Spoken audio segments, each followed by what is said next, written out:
Good morning, Suzy. How are you? Excited about this conversation we're about to have. I have no idea where it's going to lead, but that's the Yeah, joy of life, isn't it? I'm looking forward to it too. So, as you know, what we're going to do is play Values Jam. And first question for you is whether you want to play with a value that you kind of know about and it's important to you, or would you rather be a bit more curious and experimental?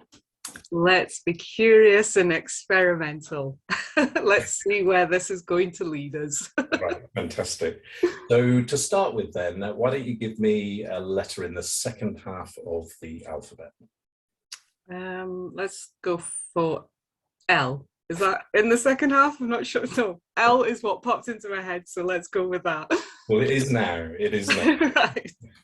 All right. So in the Values Jam card deck, we've got 4 cards beginning with L. So which number would you like? 1, 2, 3, or 4? 3. 3. Well, big smile on my face. The best place to start, because love is the answer to everything. So the way it works, so you can see on the back of the card, it doesn't matter that you can't see the actual questions, but the first one is in bold and the last one is in bold. And the reason for that is that we recommend that you start with the first question and finish with the last question.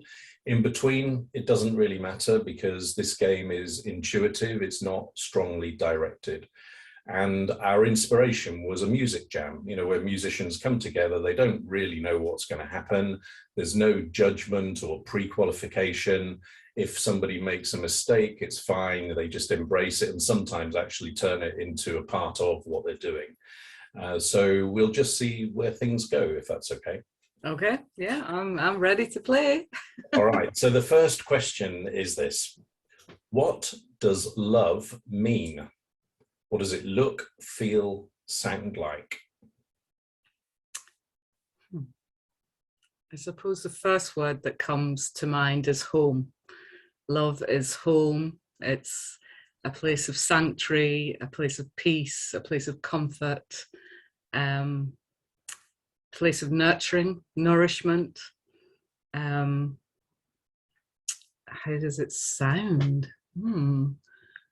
Sounds joyous. That's good. I mean, we all know that feeling of love is warm and fuzzy, and yeah, it's like your best favorite music playing, you know, round in your head. Not the music worms that you get, you know, the music you do enjoy. So yeah, love is everything, really. Love, we die without it. So it is literally everything. It's I was going to say it should be the foundation of everything, and it should be, but I hate using that expression, should be. But I heard one of my wise coaches once say that she always asks the question, when she's trying to figure something out or trying to resolve a situation, she always says, what would love do? And I've found myself adopting that approach. And when I'm having a blazing row with my partner or getting frustrated with the kids or, you know, just getting frustrated at life, I sort of go, if I check myself, manage in the moment to stop myself and say, what would love do here? It's never usually what I'm currently doing. And then I have to then sort of say, okay, let's press the reset button. Let's pause. What would love do here? And that always guides me to a much more empowering response for myself and for somebody else as well. Can't always do it, you know. Sometimes I just want to have an argument about the bin or, you know, whatever it might be, or not doing something, or, you know, or doing something. But, you know, sometimes I do try to adopt that, and yeah, and So when I do, it works well. From what you've said then, it sounds like you love a good argument. Yeah, sometimes it's very therapeutic. It clears the air. It's like a good storm. You're like, okay, oh, and there's the beautiful rainbow after the storm. I agree with so much of what you said about what love means to you. What comes into my mind is heart. You know, love is all about your heart and emotions, kind of positive emotions to the very core of your being. That's how I think of it. And I guess there might be more than two, but I'm thinking there's love in terms of, a very intimate relationship, whether that be with a partner, or I suppose it could be family members, or even a friend that you know really, really well. And then there's, you touched on music. There's, I love good food and good wine. I love good music. But I'm actually wondering about the difference between those two, because they do seem very, very different, but I'm not easily able to. Both are nourishing, I would say. Okay, yeah. Both lift you up when you come from a place of love, come from a place of heart, do the things that fill your heart up with joy or love. Both nourish your soul. And especially when you're in an intimate relationship, it's not even an intimate relationship, like you say, when there's love there between two people, then amazing things happen. Connection, vulnerability, joy, deep conversations, just a level of understanding that if the love isn't there in the first place, it wouldn't happen. And when two people, and even an understanding of a hobby, a joy, music, whatever your interest is, it's nourishing and it's good for both the person and, Change Your World is all about the ripple effect. Well, that's what this is about. When you are nourished, when your foundations are good, you're giving love. You're not just taking it, you're giving it. And there's also, I don't even know who said it, but you're either giving love or you're calling out for love. Now, sometimes you don't have the capacity to give love because you are in need of nourishment, and that's where those friendships, those relationships, those hobbies that you've nurtured and invested in can give back to you when you need it. And the same, when you've invested in it, you're able to feed them, to nourish them. So it's a two-way process, and it's not always equal. Sometimes one person or one activity has more capacity to give, and that's what love is, really. And you've given me a picture in my mind of... Oh, I've got goose pimples all over me. I'm just like, very profound of me. Imagine a heart, and it's got like a water tank. It's got a level. And what you've just been talking about there, I was thinking about how you keep your heart topped up with love. Yes. And the other thing that you brought to mind as well, that I often, like my kids sometimes say to me, why is it you still work so much? And I say it very naturally. I love what I do. It doesn't feel like work at all. And it nourishes you, and it nourishes the world, and the work that you're doing. So, when you're giving back and helping others and serving the world, that, as long as it's not at the depletion of yourself, which is something I need to learn, but it's it's very much, it is nurturing, it is nourishing, it does fill you up, it does fill your heart up, because it feels good. And in terms of what it looks like, feels like, sounds like, I think it feels like a hug, or a gaze into somebody's eyes. It sounds like hearing the words "I love you" or saying the words "I love you." And it feels, you use the word fuzzy. I think that's dead right. It does, doesn't it? It's not like well defined or anything like that. It's kind of strange thing that you kind of don't really understand sometimes. Like music, for instance, when I hear, and this is on even things like Britain's Got Talent and stuff like that, if somebody has a wonderful voice and sings a great song, I cry. And I don't know why that is, because I'm actually really, really enjoying it. So it's not sadness or anything like that. No, it's touched a place in your heart, though. It's connected. Yeah. That's what it is. And I think that's what love does. It connects us. And when there's not love there, we see the destruction that goes on in the world when love is absent. You know, when it's present, there's a very different response. Mm. And, you know, then that sort of leads on to the way we live our lives. And a lot of the time we're living in fear. And when we live in fear, love is not there because we're scared of another person, another action, another country, and you know, whatever it might be. And fear blocks the ability for love to come in. So, and that's a really good segue, because we can choose one of the next questions now. I'm going to hold it up to the camera to see if you can see the words. If you cannot, then I can read them to you. So what I'd like you to do is, of the 4 that are not in bold, which one are you drawn to? And if you can't read them, I'll read them out. Okay, how could more love improve the world? It's only because that's the only one I can really see. So how can love it? Well, that's it. It's everything I've been saying, you know, it's, you know, when we live in fear. So for example, the media, my background is in media, and I knew, you know, when we're talking about values, I knew I had to get out of the media because it was no longer meeting my values to make a positive difference in the world. You know, I thought all we're doing is scaring people and spreading bad news. And I was just like, I don't really want to be part of that anymore. You know, there's other alternative news that we could be promoting, another narrative, another story, but we're going with the sensational headlines, or we're going with the one that will sell the most, you know. And I just thought, this is not in keeping with my values. And, you know, I see that every day, people becoming more and more divided. And we've seen that more in the pandemic. You're either vaxxed, you're not vaxxed, you know, you are either a believer or not believer, you know, and it's just, you're either following the rules or you're not following, and it just creates division.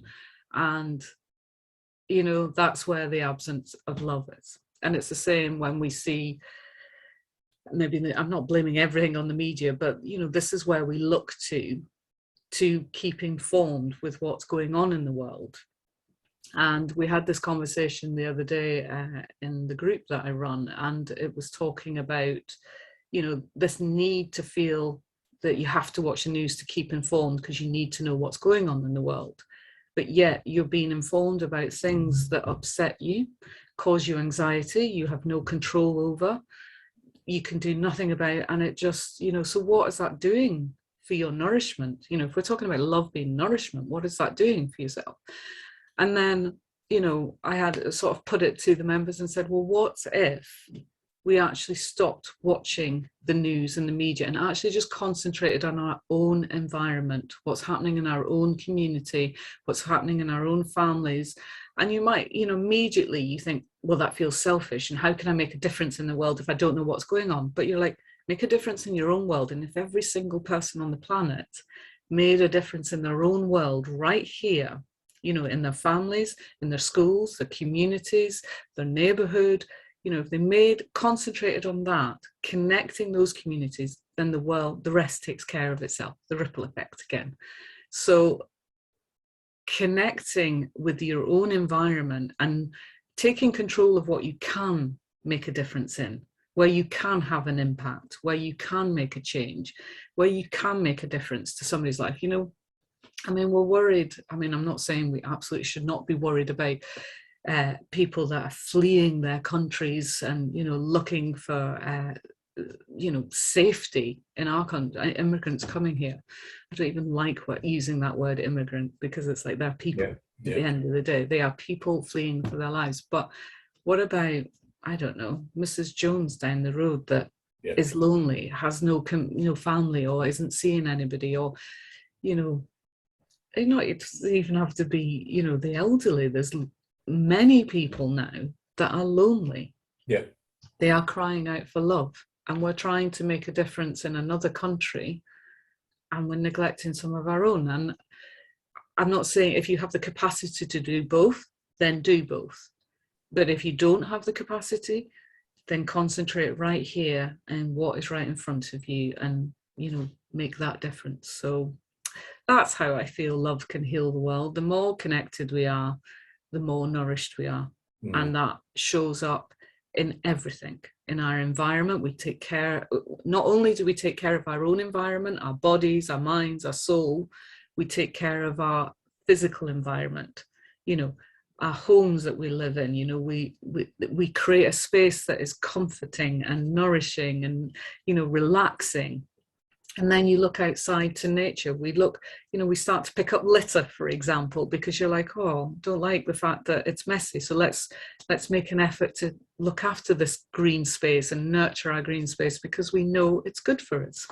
So again, love is, it's all about the ripple effect. You know, that's what love is fundamentally about. And you know, there's greater people than me that have spoke about love and sung about love and, you know, written all these amazing quotes and, you know, numerous times, love is the answer.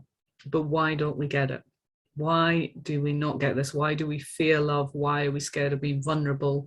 Why are we scared of showing our true selves, to say that word to, or that have that conversation with a dying loved one?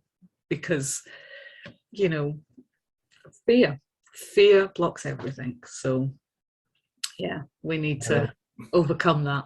A lot of what you've said rings true. For this thing about close to home is fascinating, because just in the last it's the last 2 weeks actually, so I was connected with somebody who is writing a blog for the the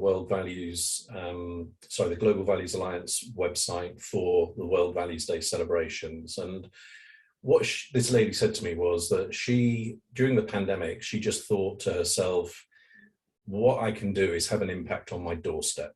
Yeah. That's what I can do. And so she set up a craft club locally, and she's had loads of people from different backgrounds, different ages, and all this sort of thing taking part. And so on the one hand, I'm thinking, oh, that's just fantastic.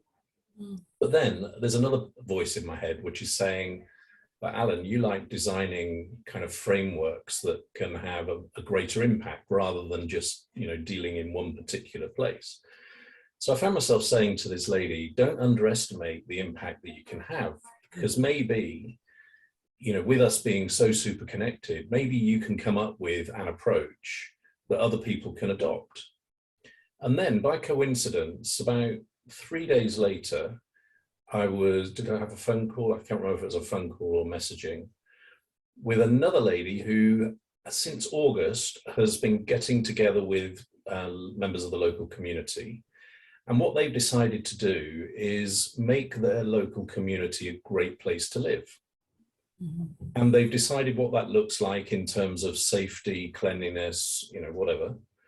And so I put the two of those together and said, what you might be able to do is come up with some form of blueprint that could then be shared with any community anywhere. And it would be like a, you know, like a pick and mix thing that you can just go through this and say, oh, we should do that, this, that, or whatever. Then yesterday, I was speaking to somebody in America, and her and her husband have been doing this sort of community work for a few years. And so I've connected her into it now. Amazing. And I've no idea where this is going to go. But I think that the key point that another key point that you raised was this thing around how, why is it that we don't seem to, or a lot of people don't seem to be either content, happy, fulfilled with doing something like that? Why is it that instead they want to be on TV or have their photographs taken or have lots of money or a flash car and all of those things, which we know don't actually give us long-term fulfillment? Well, my response would be they're crying out for love. There's a void there, isn't there? And they're trying to fill it with external, short-term, temporary fixes that you think, oh, well, if I do this, I'll get love. And we all do it in some capacity. We've all got our own fixes that we lean to. But if we get our own foundations right, work on ourselves, filling our own cups up, filling our own hearts up, and then we have the capacity to help somebody else. But we're often just running from an empty cup. We're often trying to, we haven't healed our own wounds before we're helping somebody else, and then we get completely depleted. And there's all these things. I mean, your whole thing is about values, Alan. I mean, once you know your values, or certainly have your core 5 values, then you have your foundations to work from, because something is either in alignment with your values and you take that action in alignment with your values, or it's not. And when it comes to making decisions, you say, well, is this in alignment with my values or not? And if it's not, then why are you doing it? Yeah, exactly. Like health is one of my values, but yet there I am, might be horsing through junk food on a bad day, where I'm just feeling like, oh, just give me fuel, I just need to get through the day. And if I really was conscious about my values and practicing them every day, which I know is what you advocate, then I'd be saying, well, actually, this isn't in alignment with my values. If health is my value, then why am I eating these foods, or why am I doing this action? Why am I not going for my run or my walk, or, whatever it is that does fill me up? Why am I not doing it? And it is really becoming conscious about your own values and being your true, authentic self and developing yourself. Don't give yourself such a hard time, because this is about work in progress and doing the best that you can with the current resources, knowledge, wisdom that you have, and sometimes those resources are depleted. I'm talking about, it might be finances, it might be physical resources, it might be headspace resources, and so you do the best that you can. But if you can make more empowering choices that will build up those resources, then you're heading in the right direction to fulfill the value you want to live by.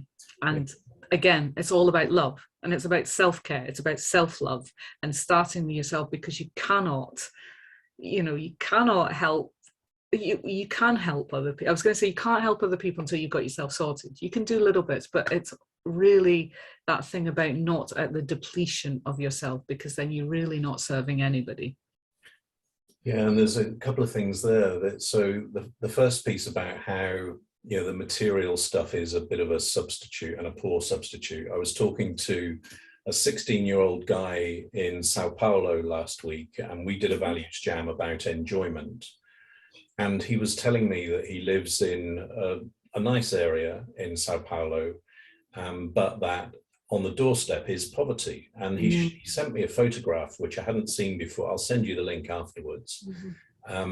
It is a high-rise block of penthouses, and they have swimming pools in their balconies. This is the step. Yeah, wow. And right next to that building are slums. Yeah. And this guy was telling me that he has friends that live in the slums. And we were just talking about how he knows one particular group that haven't really got very much, but they do have love, because they're a really tight-knit community. They look out for each other, and they're not blinkered by the external stuff. They understand what's important. Yeah. And then we were talking about, well, who's in a better place, those kids, or is it the kid in the penthouse who's maybe a single child, can't go out to play, probably just all their time on electronics? Yeah. And have they got what the kids in the slum have got? And sometimes I think we underestimate what you can have, even when you don't have very much in terms of material wealth. And that's the thing, when we're talking about resources, there's somebody in the penthouse suite in the swimming pool. They have all the resources they could want in terms of being able to develop themselves and have all the luxury that allows them to develop themselves and develop that love. But yet they're just getting distracted by all the external stuff. When you have nothing, then there really is, that's it. It's physically, it's survival. And it's about, and to survive, you have to connect with others, because you can't survive alone. Nobody can. So it really does require that connection of others, and that's when you see it when people are living in poverty, because they have to look out for each other. Yeah. And that's where the love comes in. So, and that's another thing for me around, you know, how can more love improve the world? I think if we had a greater sense of love for humanity in general, you know, I think I might have mentioned this to you in a previous conversation, but I use this quite a lot, but it kind of fits really well for me. And it's the two aliens in the spaceship over Earth looking down. And one says to the other, "Girl, look at all that wealth over there. And they seem to be wasting quite a lot, don't they?" And the other one says, "Yeah, and look over there. There's a load of people dying because they haven't got enough food and they haven't got clean water and they haven't got enough medicine and they haven't got education." And the first one says, "Wonder who runs this show. Shall we report back that there's no intelligent life form? Should we keep looking?" Absolutely. That's why I was wondering where you're gonna, because when you said about aliens, I was just like, yeah, honestly, if, I'm sure there are aliens out there, but they must come to the planet Earth and just think, what the hell are they doing down here? This is, I mean, this is if you look at crazy. it like, yeah, if you look at it like that, it is Yeah. absolute madness. And you know, you've got these guys flying off into space at the moment. Just think what that money could do for some of the people that don't have the basics that you need. And it just seems that in the, you know, the century that we're in, that why are we allowing that to happen? Yeah, I completely agree. But you know, you're saying about love for humanity. I think again it just comes back to self, because it's just like, if you don't have the love for yourself, how can you give it to somebody else? There's no capacity there. And there are some very wounded people. We've all got our wounds, every single one of us is something, you know, but there are, you know, I work very hard on my wounds. I've healed a lot of wounds and I'm continuing to heal those wounds. And as a result, I've become a better person. I am a better sibling, I am a better mother, I am a better friend, I am a better employee or leader. You know, I've set up my business. I wouldn't have done any of these things if I hadn't gone to work on myself and developed love. And that, you know, it seems such a soft skill, and what, you know, like, especially in the corporate world, why on earth you can even have this conversation with a lot of sort of organizations that be like, what the, get on the hippie train, you know. And but it's like, fundamentally it is what connects you, what makes you a better leader or a better organization. If you care about people, then people feel that and they feel nourished by that and they will respond to that. It's like Dr. David Riley, he did a TED talk, and he talked about a plant, and he, you know, talked about this experiment where they had two plants in the same soil, and one on the left, they physically would talk loving thoughts to it and say, "Oh, hello, beautiful. Oh, aren't you gorgeous? You're growing. Oh, look at your lovely green leaves," that kind of thing. And then the one on the right, they were like, "Oh, you're ugly. Look at you, amount to nothing. And physically, they saw the plant on the right, you know, not flourishing, not thriving, and, you know, eventually dying. So then they took this further, this experiment, and I don't know the science behind it, like how they wired up, but it was almost like a machine, like a lie detector test. And they said, right, so instead of physically saying the words, just think them.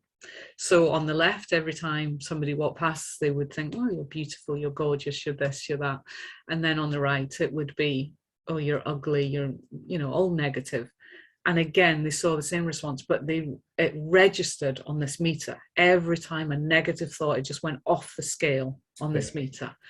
And then he asked this question, and honestly, it still gives me goosebumps. He just said, "How are you polluting your environment with your thoughts?"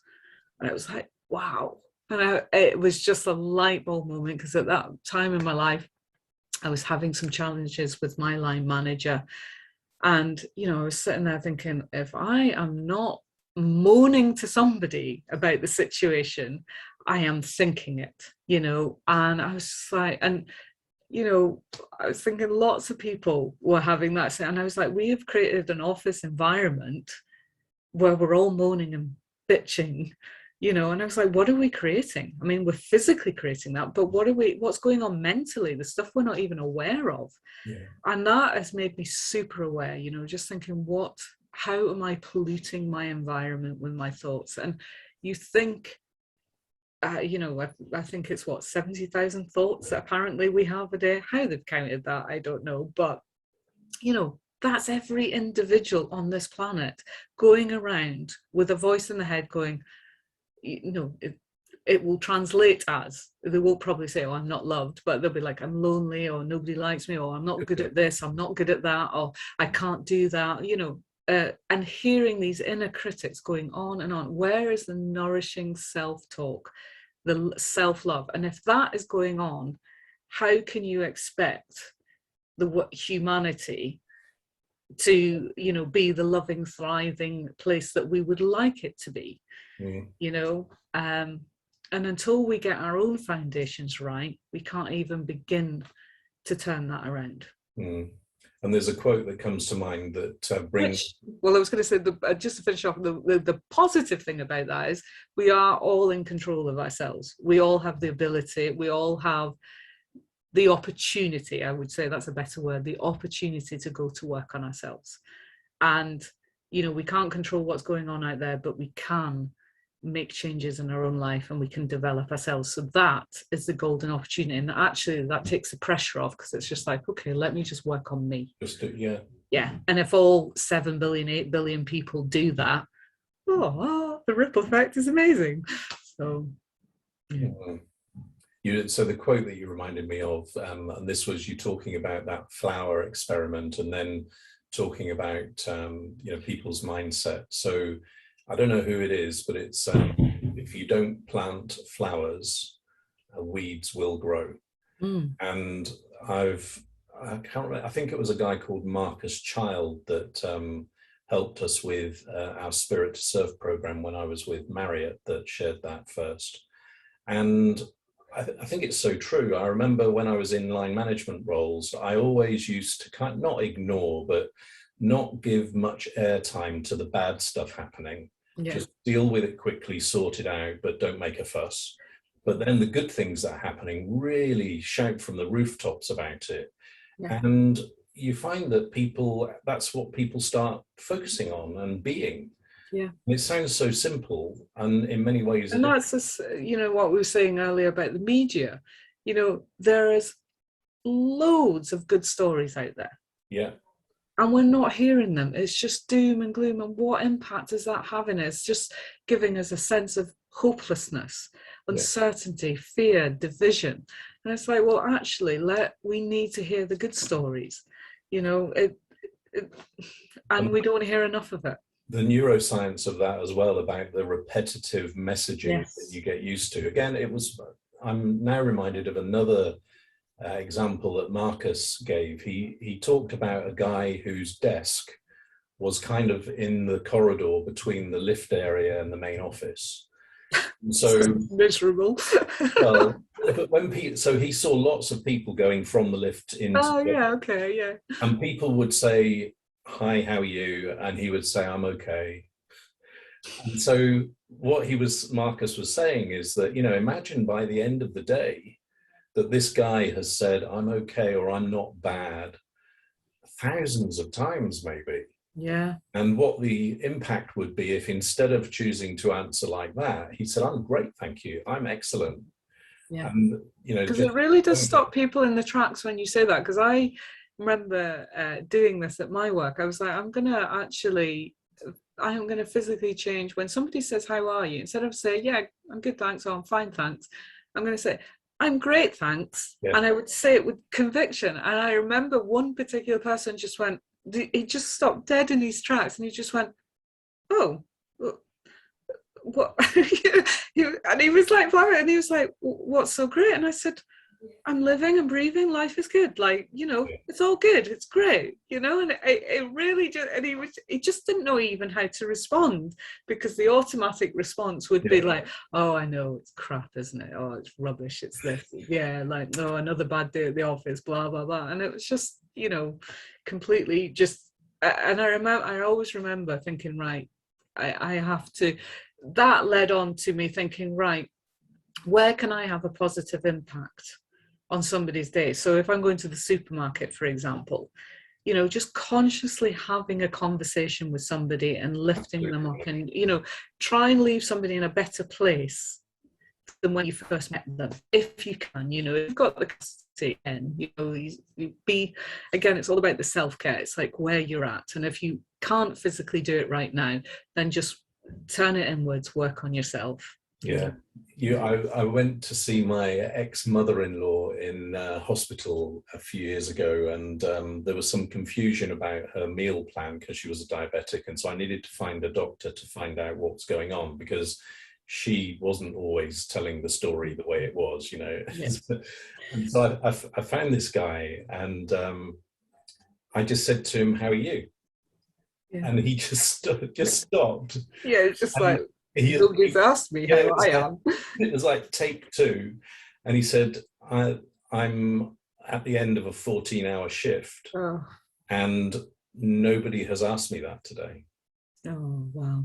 So that just makes my heart so sad. That makes my heart cry hearing that, because, given that there's a perfect example of people giving and giving and giving, to the point of depletion. And where's the the self, one, they are doing their best and they're serving others in a challenging, difficult job, but where's the corporate care? Where is the organizational saying, okay, we can't treat people like this, we cannot have people burning out? And it's not just attack on the our healthcare systems, but I mean, that is happening, and it's happening everywhere now. The pandemic has shone a light on lots of things that we need to reevaluate. We need to break down some systems that are outdated and not serving. And, I'm hopeful, I try to be hopeful, that, this is a global reset, that people really are questioning what is important, what their values are, and if they are living in alignment with their values. And this will start realizing this situation, this pandemic, the things that are changing and evolving every day, that people will actually take back their power. And not, I think we've done that for so long, we've given our power away. I don't think individuals realize how powerful they are. Like, for every pound we spend, we are dictating what future we want. So where do you spend your money? Yeah. Who we vote for and what have you. We have people power is enormous, but if fear is dividing us, we will never connect. It's like, oh, I'm not going to go with them because they vote for that party, or I'm not going to speak to that person because they have that views, or she's a vegan, he's a carnivore, whatever it might be. It's separate, and it's actually like, well, let's come back to the core values of what does connect us. We're all humans, we all have a certain level of suffering, and we would all like to make life better. Apart from probably the narcissists and the egomaniacs out there, but there is enough people out there with that value, that they've had enough suffering themselves, and they understand the pain, and they don't want anybody else to feel it. They don't want anyone else to go through it. Yeah, and your phrase "shine a light" strikes me, because I think one of the challenges with love is that it is unassuming. It's not shouty and attention grabbing, and so it's kind of easy to take it for granted. Yes. And not realize how powerful it is until it's gone. Yes. I was going to say that, you say it's unassuming until the moment it leaves you. Yeah. And leaves that void. Yeah.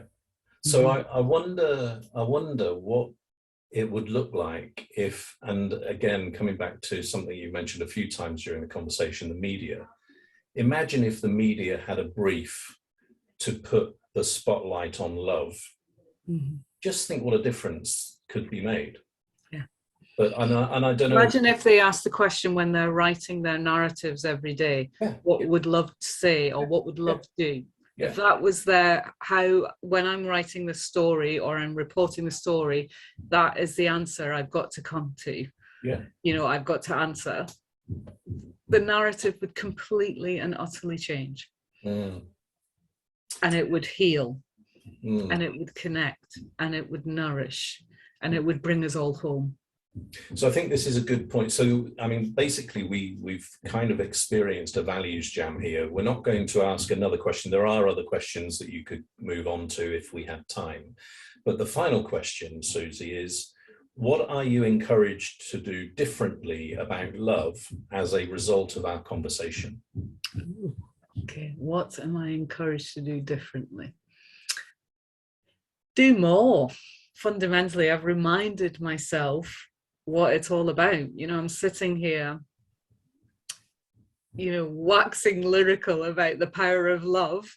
And it's like, well, am I doing enough? You know, so let me do more. I do have the capacity. So let me do more. So what would that look like? So patience. I've never been one for being patient. So, well, that's not true. I can be extremely patient in certain situations, but in other situations, just ask poor Dave, where I'm probably impatient, and I need being patient with him certainly would be extremely nourishing. So that is one. So bringing it right back home to my immediate environment, probably being a bit more patient with myself, because that's fundamentally where this stems from. I need to heal myself, and because I get frustrated, I'm like, I want to do this, I want to do that, and you know, and it not happening immediately. So bringing it right back to myself, being patient, being a bit more kind with myself, being a bit more compassionate with myself, which then creates a ripple effect where I will be that person with everybody else. Because if I heal it in me first, and you know, I could go out and say, I'm going to do this in my community, I'm going to do that, but it's like, no, I need to get my own foundations right first. Yeah, and this question is really designed to help you understand what it is that you can do in a very practical, tangible way pretty quickly. You know, it's not about, you know, I'm going to create some sort of community thing and it's going to take me 5 years and all the rest of it. It's what now? And for me, out of this conversation, I'm curious about this question to ask yourself, what would love do? I've not heard that before, so that's what I'm going to do. Excellent. And when you catch yourself doing the exact opposite of what love would do, just shower that love, because there's so many times I've literally been like, this is so not what love would be doing right now. So you have to have a sense of humor with it. So that's the other thing I would say, have a sense of humor. Love and laugh. That's the two things. Okay. Live, love, and laugh. There you go. That's the 3 things I'm going to do. Live, love, and laugh. Brilliant. That's a good way to end.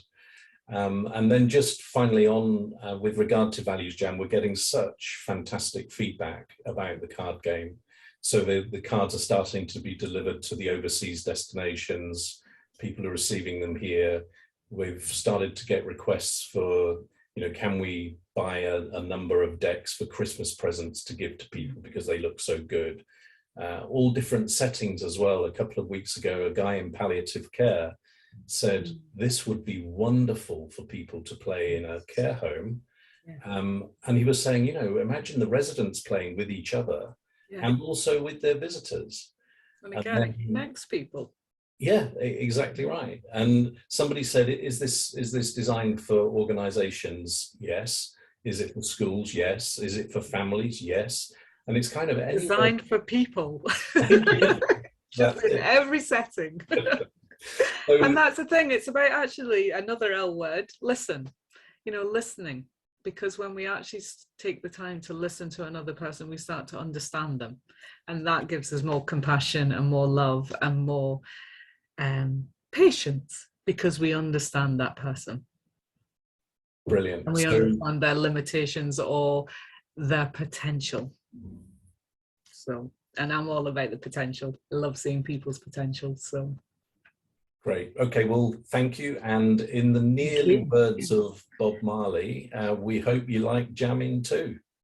Certainly, I've enjoyed my jamming session. Thank you very much, Alan. All right, cheers.